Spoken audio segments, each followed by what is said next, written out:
kolfeeta bachuun anumaa kiyya meena shaakini way kashtiitiyya kolfeeta bachuun anumaa kiyya meena shaakini way kashtiitiyya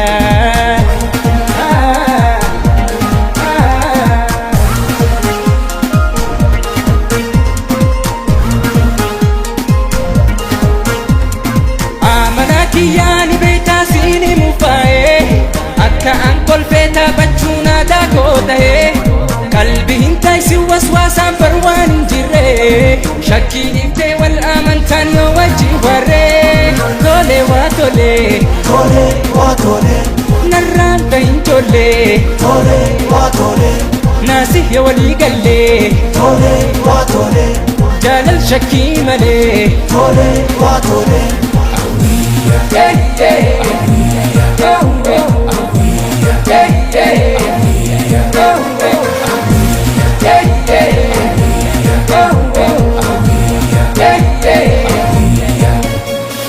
kolfeeta bachuun anumaa kiyya meena shaakini way kashtiitiyya kolfeeta bachuun anumaa kiyya meena shaakini way kashtiitiyya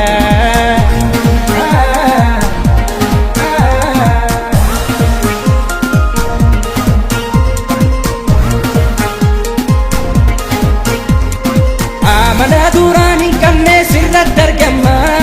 of ta'uu dadhabdee adaan hordoftaa nama dhaabbii qabaatan malee jiruun nam lama bishaan qabateerraa ta'uu beekisiifima tole waa tole tole waa tole narraan ta'in tolle tole waa tole naasif ya walii galle